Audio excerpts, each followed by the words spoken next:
아직 분 무서운 줄 모른다더니. 머나먼 천국에서 그대 옆에 피어나리.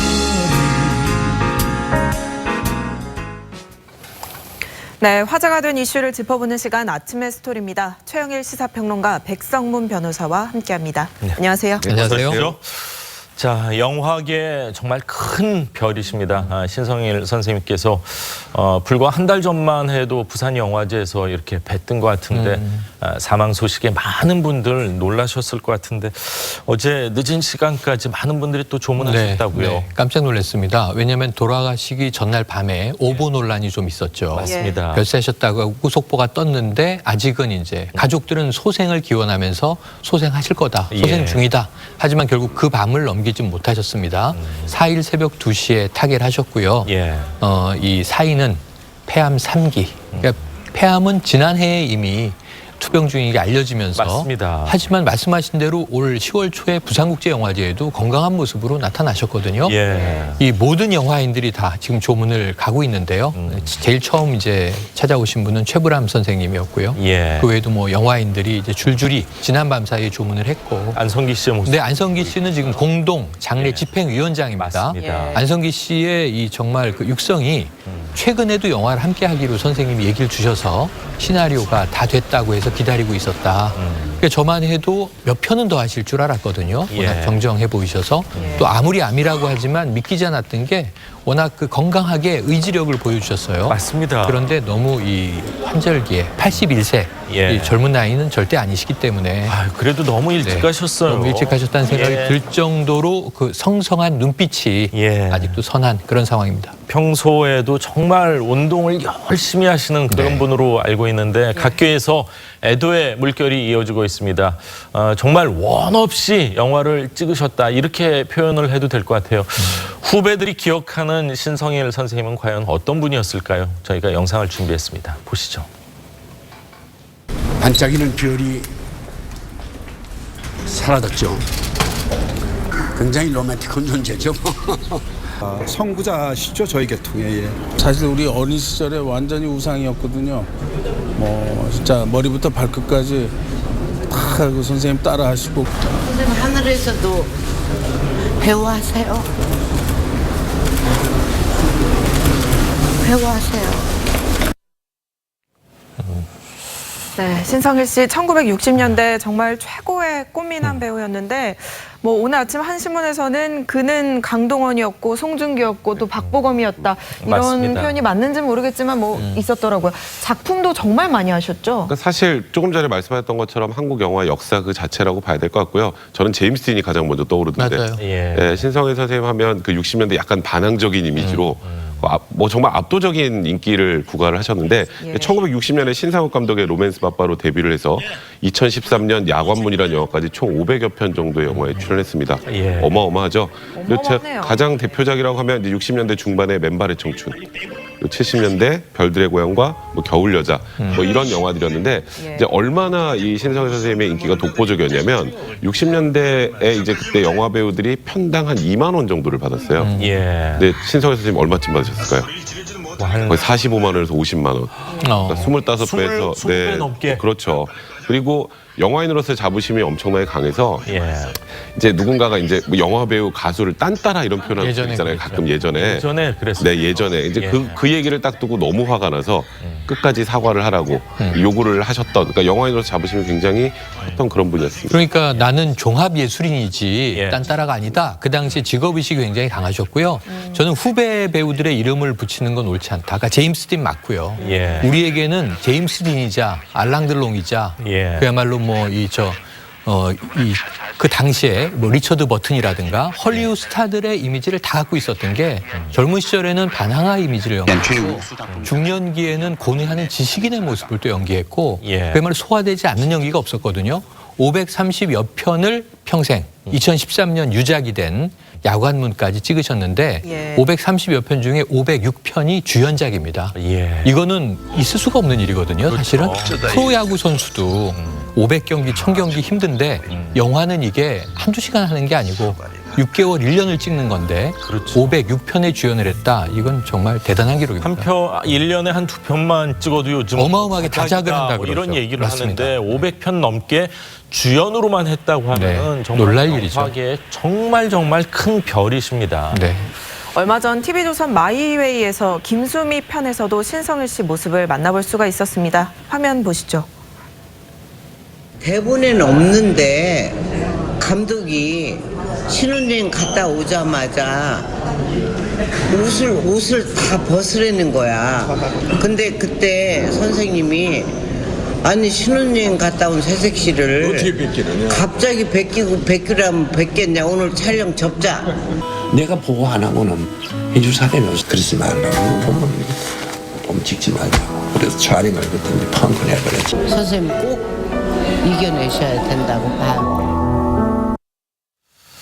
자, 저 방송이 한 6주 전쯤이고 촬영은 한 3개월 전쯤 한 걸로 이 얘기를 들었는데 신성일 선생님의 모습이 물론 뭐 폐암 투병 중이긴 네, 하지만 방송에 나와서 이렇게 뭐 자연스럽게 말씀하실 정도로 보기에는 건강이 굉장히 좋아 보이시네요. 제가 보기에는 정말 며칠 사이에 급속히 악화된 것 아닌가. 왜냐하면 아까 오보 말씀드렸지만 당일날 밤에도 가족들은 소생할 것이다라는 확신이 있었던 것 같거든요. 그러니까 정말 며칠 상간이고요. 그 부산 국제영화제 다녀오셨을 때 악화됐다고. 그때는 무슨 말씀을 하셨냐면 부산국제영화제에 가서 내년 이 영화제에는 내 작품 가지고 오겠소 이렇게 얘기를 했어요. 그게 한 달도 안 된 얘기니까요. 한 달도 안 됐습니다. 10월 초니까요. 그때 태풍 온다고 막 그랬을 때 바로 며칠 전 같은 느낌 아닙니까? 몇 주 됐습니다만 한 뭐 3주여 사이입니다. 그러니까 정말 아마 병실에서 일어나지 못하고 암과 투병하시면서 정말 그 사투를 벌이신 것은 며칠 상간으로 보여집니다. 이 신성일 선생님 하면 아무래도 뭐 엄앵란 선생님 부인이시죠. 빼놓을 수가 없는데 자 신성일 씨 아내이자 동지였다고 합니다. 엄앵란 씨의 마지막 인사를 한번 들어보시죠. 이제 그러면 어머니한테 뭐 말씀하실 거 없으세요? 하세요. 그러니까 참 수고하고 고맙다 그래라. 미안하다 그래라 가서 그렇게 얘기를 했대요. 그런 사람이니까 내가 존경할 만해서 55년을 살았지. 아마 흐물흐물하고 능수보들 같은 남자 같으면 나는 안 됐을 것 같아요. 네, 존경할 만한 분이셔서 55년을 살았다 이렇게 말씀을 하셨는데 두 분 결혼 당시에 정말 세계 커플이었잖아요. 뭐 64년도에 맨발의 청춘이라는 영화를 같이 찍고 그 뒤에 한 52편 영화를 주연으로 이제 같이 영화를 찍었는데 이제 신성일 그 선생님이 했던 멘트가 참 재밌어요. 촬영할 때 바라본 엄앵란의 입술이 너무 붉어 진짜로 입을 맞추지 않을 수가 없었다. 굉장히 로맨티스트죠. 맞습니다. 그래서 그 당시에 이 세계 커플이었잖아요. 세계 커플이 결혼할 때 워커힐에서 결혼했는데 이제 두 분이 어떻게 결혼하는지 궁금한 사람들이 모여서 인산이를 했던 게 4천여 명 정도가 모여서 결혼식을 구경을 했다고 하고요. 근데 이제 그 결혼한 이후에 일남이녀를 낳고 이제 결혼 생활이 그렇게 초기에 그렇게 순탄치는 않았어요. 그래서 75년부터 별거에 들어갔는데 그래도 이제 이혼은 하지 않았고요. 그러니까 이게 부부라기보다 이제 동지 같은 느낌이라고 해야 될까요? 아까 조금 전에 엄앵란 선생님이 얘기하셨던 것도 그러니까 진짜 존경할 만한 사람이어서 55년 같이 살았고 뭐 흐물흐물한 사람이 못 살았다 이런 얘기도 하시는데 그래서 마지막 말도 그러니까 신성일 선생님이 워낙 이제 일에 대한 그 열정이나 자부심도 강하고 그리고 그 당시에 어른분들에 비해서는 조금 자유로운 영혼이라 그래야 될까요?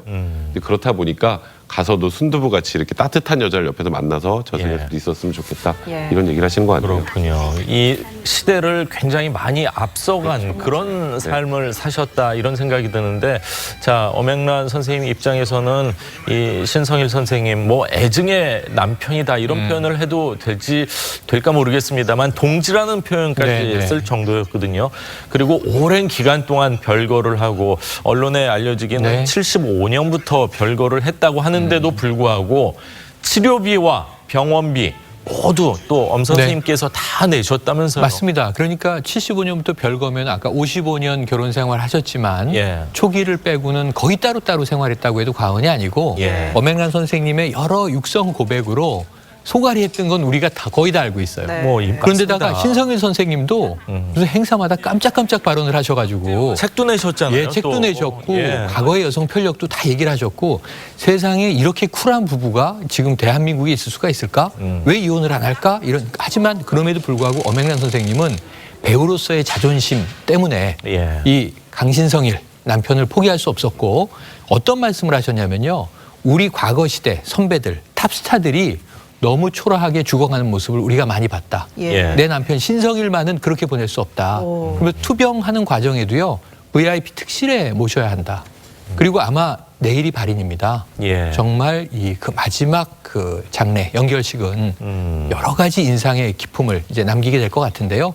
이게 다 엄앵란 선생님이 거의 반평생을 준비해온 신성일 남편이자 동지이자 이 우리나라 탑스타 배우로서의 신성일 씨에 대한 최대의 이 존경을 표하는 그러한 마지막 길이 되지 않겠는가 그런 생각이 듭니다. 네. 예. 남편이자 평생 동료였던 신성일 씨를 떠내보내는 엄앵란 씨의 메시지 들어보시죠. 예쁘신 이쁜 씨, 저는 학교에 오고 가며 늘 길에서 만나 뵙던 최명길이라는 사람입니다.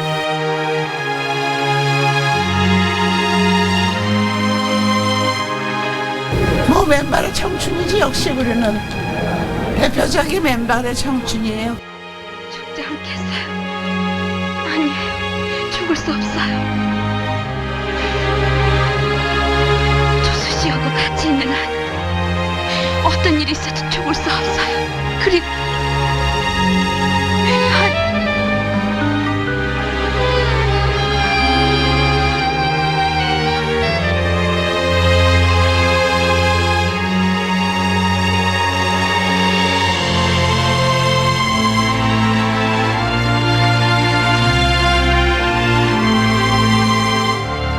못 살게 구는 여자 만나지 말고 그저 순두부 같은 여자 만나서 재밌게 손잡고 구름 타고 하늘 타고 놀러 다니라.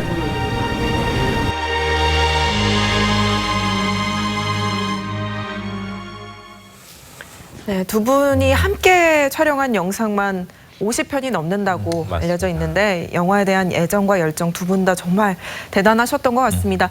영화계에선 신성일 씨에게 훈장 추서도 추진 중이라고요. 지금 말씀하셨던 것처럼 영화계 뭐 역사라고 할 수 있고 또 국민 배우라고 할 수 있는 분 아니겠습니까? 그래서 영화계에서 문체부에게 이제 장례 절차가 지나고 나서 훈장 추서를 좀 건의한다라는 입장인데요. 지금 문체부 관계자도 영화계가 지금 정부의 훈장 추서를 건의한 상황이어서 예. 긍정적으로 이제 좋은 방향으로 이제 알아보겠다, 좋은 방향으로 될 수 있도록 해보겠다 이렇게 지금 입장을 밝힌 상황입니다. 예. 예, 큰 별이 고향으로 돌아가셨다. 그렇습니다. 이런 기사 또 헤드라인을 볼 수가 있는데 삼가 고인의 명복을 빕니다. 그리고 유족에게 위로의 말씀을 전합니다.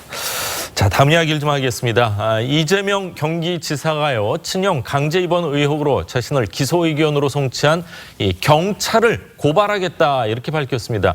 경찰이 사건을 조작했다는 입장인데 경찰을 고발하는 경우는 거의 못 들어본 것 같아요. 거의 못 들어봤습니다. 예. 뭐 거의 비슷한 시기에 예. 또 다른 혐의로 특검까지 받은 김경수 지사가 경찰을 고발했나요?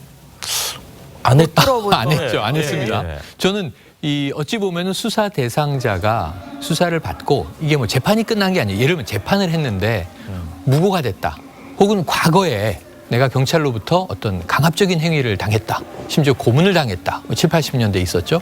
이런 상황이면은 시간이 많이 흐른 후에 뭐 재심을 청구한다든가 혹은 그 당시에 나에게 가해 행위를 했던 사람들을 고발할 수 있어요. 하지만 2018년 현재 현직 광역 도지사이면서 예. 또 한 가지는 지금 여당 소속의 도지사입니다. 그렇죠. 그런데 이 보통 공권력과 싸우는 경우에는 주로 야당은 야당이죠. 종종 그럴 수 있어요. 예. 그러니까 예를 들면은 이 권력의 시녀인 경찰이나 검찰이 나를 탄압한다 이런 식의 권력의 주장을 칼잡이다. 예, 뭐 이런 야당이 하는 건 예. 많이 있거든요. 그러니까 심지어는 그래서 검찰 못 믿겠다 특검하자 뭐 이런 얘기가 이제 정치권에서 나오는 건데 저는 처음 봐요. 그러니까 여당 소속의 고위 공직자인 광역지사가 경찰을 나에 대한 수사가 문제가 있다고 고발하는데 이게 또 묘한 게 예. 본인도 직권남용 혐의가 하나 들어있는데 예. 경찰이 직권을 남용했다라고 지금 검찰에 예. 고소를 하겠다는 거죠. 예. 수사를 받는 당사자가 수사를 하는 경찰을 검찰에 고발한 건데 네. 이럴 경우 어떻게 진행이 되나요? 일단은 고발을 받은 곳은 검찰입니다. 그러니까 검찰이 이제 경찰에서 뭐 예를 들어서 증거를 조작했다거나 참고인의 진술을 강요했다라거나 이런 부분을 조사해 달라는 취지로 이제 검찰에 넘긴 거거든요. 예. 근데 문제는요. 지금 경찰에서 이제 3가지 혐의, 그러니까 친형 강제입원을 포함한 3가지 혐의를 기소 의견으로 검찰을 보냈는데 예. 이거는 경찰 혼자 하는 게 아니거든요. 약간 수사 지휘를 받겠죠. 약간이 아무래도. 아니고요. 이런 정도 사건은 검찰하고 경찰하고 완전히 연계해서 하는 거예요.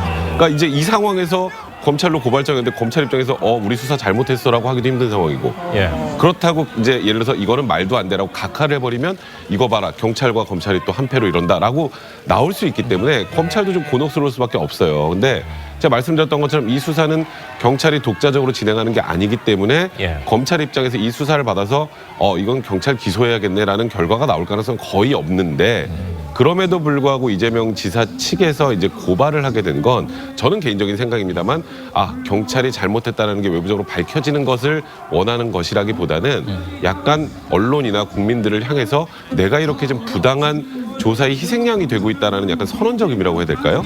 그런 측면이 좀 더 강하지 않나 싶습니다. 그렇군요. 이재명 경기지사 그동안에도 경찰을 향해 비판의 목소리를 높인 적이 있었습니다. 지난 경찰 출석 당시에도 공정한 수사를 촉구한다며 의미심장한 발언을 하기도 했는데요. 직접 들어보시죠. 모든 경찰이 그러는 것은 아니겠고 일부 경찰이 오버한 건 분명한 것 같습니다. 그러나 결국은 대한민국에 경찰만 있는 것은 아니고 검찰도 있고 또 법원도 있기 때문에 결국 순리에 따라서 진실에 접근할 것이고 진실에 접근해서 합리적인 결론이 날 것으로 확신합니다. 뭐 일각에서는 뭐 차기 대권 주자를 네. 뭐 약간 이제 억압하는 거다 이 음모설도 네, 네. 있고 또 이재명 지사는 경찰한테 수사권 독립하면은 나 같은 피해자 많이 일어날 것이다 하면서 검경 수사권 뭐 압박하는 느낌도 있고 전선이 사실은 뭐 하나가 아니라 여러 맞습니다. 개로 다양한 것 같아요. 너무 넓어졌죠. 예. 그러니까 지금 말씀하셨던 것처럼 원래 이재명 지사는 제가 알기로는 검경 수사권 조정이 필요하다는 입장 쪽이었어요. 계속 그렇게 네, 발언한 왜냐하면 걸로 기억을 해요. 우리나라는 검찰에게 너무 무소불위의 권력이 있다 보니까 예. 이게 오히려 더 수사에서 문제가 발생하는 경우가 있으니 검경 수사권은 좀 조정이 필요하다는 입장이었는데 이번에 이제 그 경찰 수사를 받고 경찰 수사의 대상이 된 이후에 예. 이렇게 법률을 전혀 모르는 경찰에게 수사권이 간다는 생각을 하면 모골이 송연해진다 이런 표현까지 썼어요. 그러니까 지금 현재 본인에 대한 수사 자체가 경찰이 법리도 전혀 모르는 채 수사를 강행하고 있다. 증거를 조작해가면서 하고 있다. 이런 지금 입장이기 때문에 예. 그 태도는 변경이 될 수밖에 없겠죠. 지금 현재 경찰 수사를 받다 경찰 수사가 잘못됐다고 생각하면서 지금도 검경 수사권 독립을 얘기하기 힘들지 않겠습니까? 예. 근데 결국 지금 현재 이재명 지사의 얘기는 경찰을 고발하고 경찰의 부당한 수사를 계속 얘기하는 것은 사실 저는 개인적으로 생각할 때 이재명 지사의 지지자에 대한 호소. 네. 예, 그게 굉장히 강한 것 같고요. 그리고 사실 이제 이재명 지사가 계속 억울해하는 것 중에 첫 번째는 이 친형 정신병원 강제범과 관련해서 예. 이 분명히 과거에 이명박 박근혜 정권 시절에도 아무 문제가 없었던 게 지금에 와서 그때 문제가 없었던 게 문제가 있었다고 밝혀지는 건 예. 이거는 증거가 조작됐거나 참고인 진술을 강요한 것밖에 없다. 근데 네. 그런 입장에서 뭐가 음모가 있을 것이다. 네, 그렇습니다. 그렇군요. 이재명 지사가 변호사 출신이기 때문에 뭐 예를 들어서 변호사 출신이 아니면 네. 변호사가 조언을 해서 저렇게 한다 하겠지만 이재명 지사가 변호사 출신이기 때문에 전후 사정을 다 보고 본인의 이 억울한 심정 같은 거를 뭐 표현하는 정치적인 강하게 표현을 그런 하는 거죠. 항의 표시가 아닌가 이런 생각이 드는데 과연 검찰과 경찰에서는 또 어떤 반응을 보일지도 지켜보도록 하겠습니다. 네. 다음 이슈로 넘어가 보겠습니다. 지난 주말에요. 보면서도 믿기지 않는 목격담들이 쏟아졌습니다. 예. 할리우드 여배우 안젤리나 졸리가 깜짝 내한을 한 건데요. 어디에서 목격됐어요? 와우죠, 와우. 네. 정말 이게 실화냐? 예. 어디냐면 삼청동 고깃집과 이 미슐린 가이드 별점을 3개 받은 한정식 집이었다고 해요. 한식을 굉장히 잘 먹는 모습인데 예. 한정식 집이나 삼청동 고깃집에 헐리우드 스타가 와 있으리라고 상상하는 사람이 누가 있겠습니까? 예. 그런데 분명히 블랙티의 수수한 차림인데 아이들을 데리고 예. 누가 봐도 안젤리나 졸리여서 단백질 인형 같았다 이렇게 표현해요. 나이가 꽤 있는 여배우임에도 불구하고 예. 본 사람들이 깜짝 놀라서 이렇게 손을 흔들었더니 예. 그렇게 인사를 마주 해주면서 예. 삼청동에서 고기를 구워 먹고 한정식을 먹는 모습을 봤을 때 얼마나 저 깜짝 놀라고 사람들이 기뻤을까. 보면서 참 닮았다 그랬겠어요. 저도 닮아도 어쩜 저렇게 똑같이 생겼냐 이런 얘기 했을 것 같아요. 저도 주말에 고기 먹으러 갈 걸 그랬습니다. 네. 저는 광팬인데 아쉽습니다. 예. 정말 세계적인 스타 안젤리나 졸리를 맞은 식당 주인 굉장히 놀라셨을 것 같아요. 어떤 예. 심정이셨을까요? 인터뷰 들어보시죠. 세계적인 톱스타라고 생각하니까 엄청 무지 화려하실 줄 알았었는데 의외로 수수한 블랙티 간단한 옷차림으로 아드님하고 오셔갖고 식사를 다정하게 담소를 나누시면서 식사를 맛있게 하셨어요. 네, 네. 저희가 맨날 보는 고깃집에 안젤리나 졸리가 딱 등장하니까 팝송 같기도 하고. 네, 맞습니다. 시민들 반응은 어땠나요? 시민들은 내 눈으로 본 게 맞는지 계속 이제 내가 확실하게 안젤리나 본 게 맞는지 그에 대해서 의심을 갖고 계시는데 이런 거예요. 그러니까 내가 죽기 전 한국 식당에서 안젤리나 졸리를 볼 줄이야. 그리고 밥 먹으러 갔다가 안젤리나 졸리를 봤는데 예. 이게 실화냐, 이게 실화냐 하면서 단백질 인형 같다는 표현도 쓰면서요. 사실 좀 이런 표현 쓰면 뭐하지만 저기 식당에서 안젤리나 졸리를 본 분들은 개 탄 거죠. 그렇죠. 완전히. 이게 사진도 찍어주셨네요. 아니 그렇죠. 듣지도 않았는데 그냥 그러니까요. 그냥 계급만 받은 거예요.